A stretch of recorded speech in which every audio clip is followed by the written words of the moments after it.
খ্রিস্টপূর্ব 1160 অব্দে ব্যাবেল নামক দেশের দক্ষিণে ফাদ্দান আরাম নামক এক শহর ছিল।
হে মহান ইস্তার, হে সকল প্রভুর মাতা, হে আমাদের দয়ালু প্রভু, আমাদের জন্মদানকারী মঙ্গলদাতা প্রভু, এই অবুঝ শিশুটিকে আরোগ্য দান করুন আর তার মা জননীকে আনন্দিত করুন।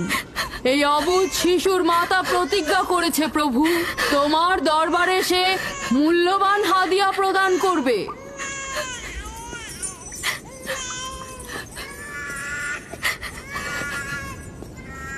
আমি মহান ইস্তারের কাছে প্রার্থনা করেছি যেন তিনি তোমার সন্তানকে জীবিত রাখেন। তুমি এখন তোমার সন্তানকে নিয়ে যেতে পারো।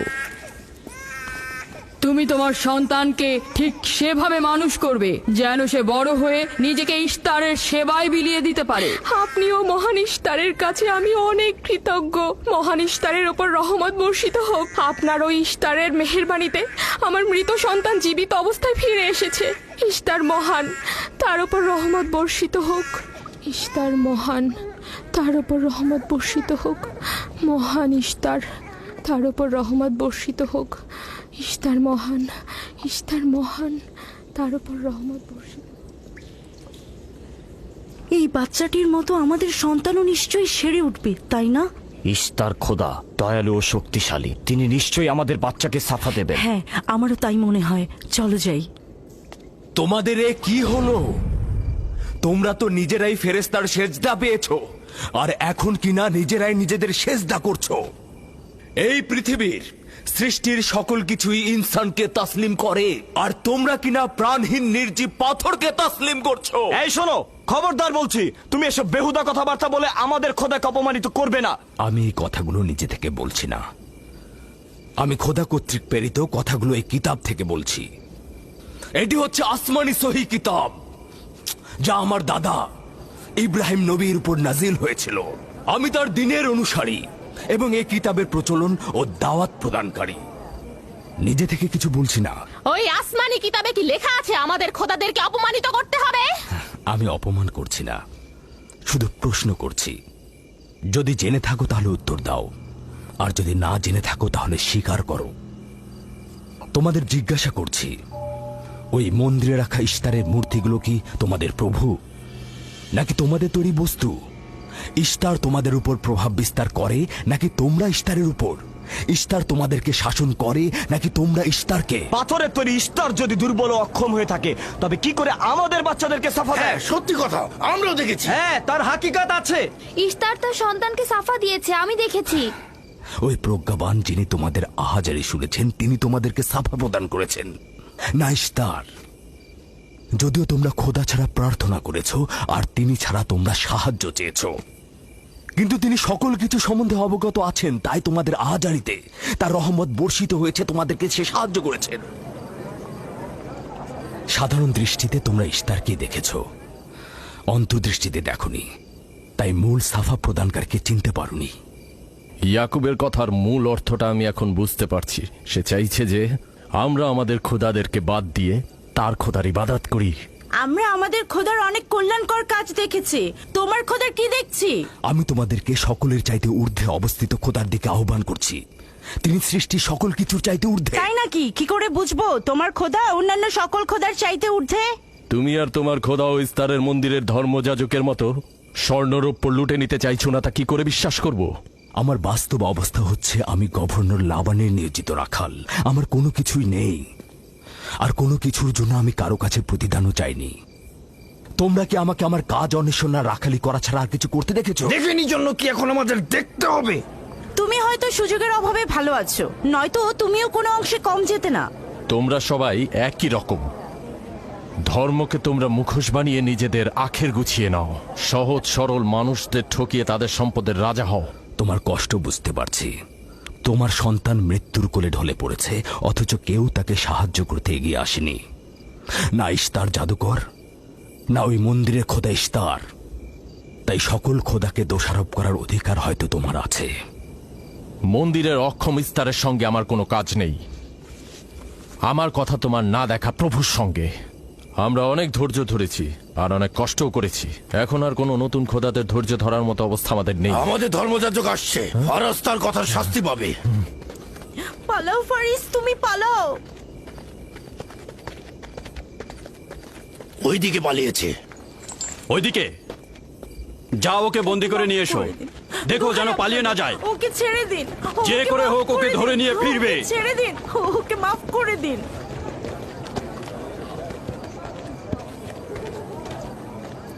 যদি শুধুমাত্র গভর্নরের জামাতা না হতে, তাহলে আমি জানি তোমাকে কিভাবে শায়েস্তা করতে হয়। মন্দিরের কোনো প্রতিনিধির সাথে আমার কোনো কাজ নেই। তোমরা সবাই চলে যাও। ইয়াকুবের কুফরি কথায় তোমরা কেউ কান দেবে না, আর কেউ বিশ্বাস করবে না। তোমরা কি কেউ দেখছো না? হ্যাঁ, এই ইয়াকুব তার কুফরি কথাবার্তার কারণে ফাদ্দানে দুর্ভিক্ষ নিয়ে আসছে। আমাদের ধর্মযাজক ঠিক কথাটাই বলেছেন। ইস্তারের অভিশাপে বালা মুসিবত আসার পূর্বেই চলো চলো আমরা এখান থেকে চলে যাই।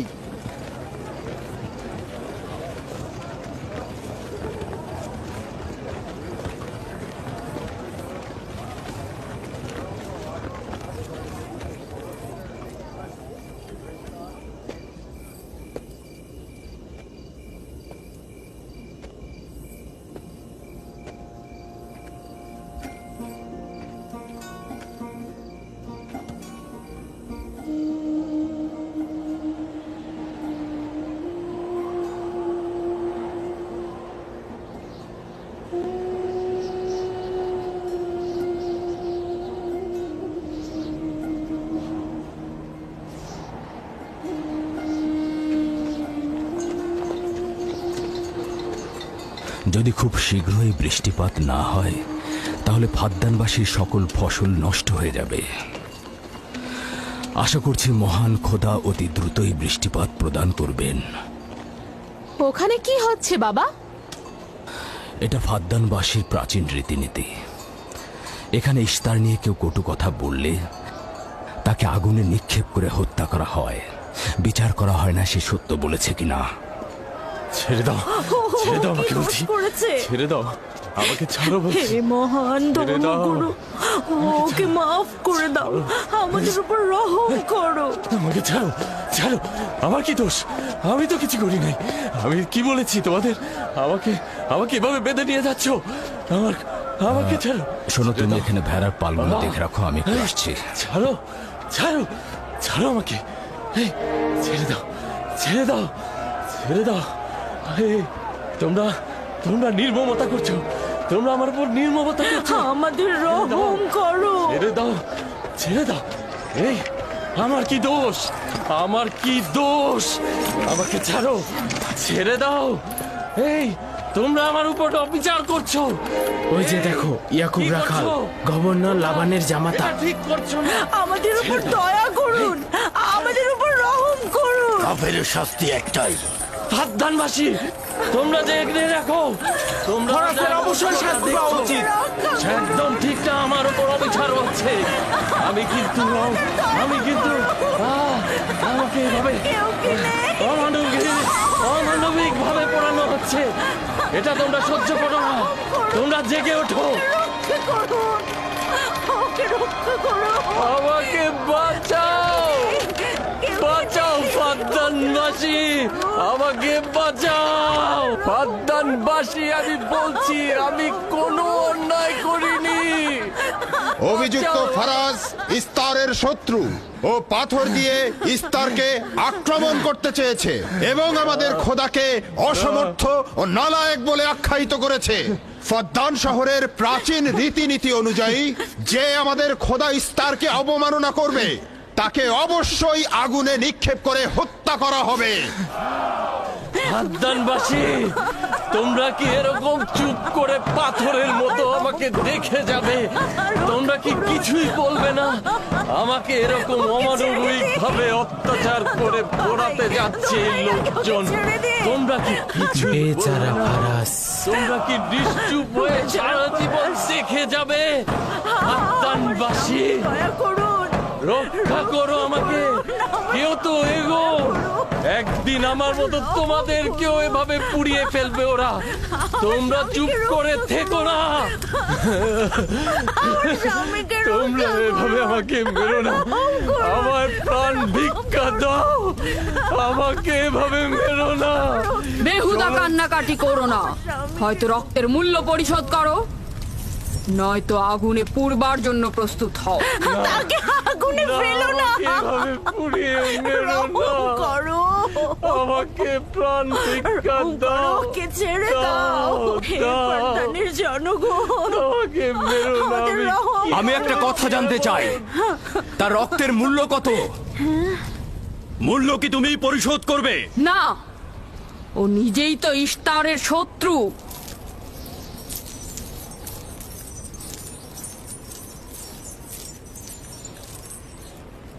তুমি নিজেই তো ইস্তারের শত্রু, প্রথমে তোমার নিজের রক্তের মূল্য পরিশোধ করো। তাহলে আমাকে বন্দি করছো না কেন? বন্দি করো। অগ্নিপিণ্ডের মধ্যে নিক্ষিপ্ত হওয়া তো আমাদের বংশের প্রাচীন ঐতিহ্য। আমার দাদা ইব্রাহিম, উনিও তো একবার নমরুদের আদেশে অগ্নিপিণ্ডের মধ্যে নিক্ষিপ্ত হয়েছিলেন। এখন পর্যন্ত তুমি যে গ্রেপ্তার হওনি তার কারণ তুমি হচ্ছ গভর্নরের ভাগিনা। তার অর্থ দাঁড়াচ্ছে এই যে আমার মামা গভর্নর লাবান ইস্তারের খোদাকে অবমাননা করতে পারে কোনো শাস্তি ছাড়াই। ওকে গ্রেপ্তার করো আর ওর দাদার মতো ওকেও আগুনে নিক্ষেপ করো।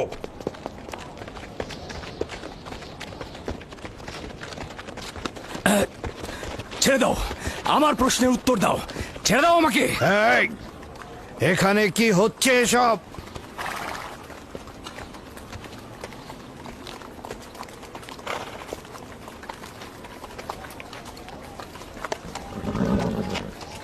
ওকে ছেড়ে দাও আর অভিযুক্তকারীকেও মুক্ত করো। ফারাসের অবশ্যই শাস্তি পাওয়া উচিত। যখন ইয়াকুব জীবনের মূল্য পরিশোধ করতে চায় তখন তোমাদের কোনো অধিকার নেই ওকে শাস্তি দেবার।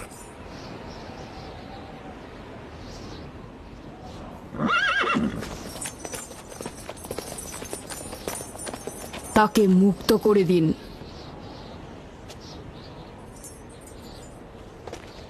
ইয়াকুব, তুমি অবশ্যই ফারাসের জীবনের মূল্য স্বরূপ 500 দিনার পরিশোধ করবে। হ্যাঁ, কোনো সমস্যা নেই, আমি এই অর্থ পরিশোধ করব।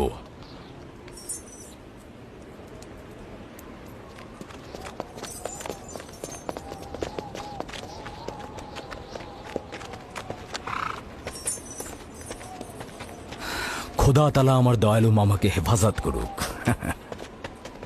ইয়াকুব, আমি তোমাকে কতক্ষণ এরকম বিপদ থেকে বাঁচাতে চোখে চোখে রাখবো?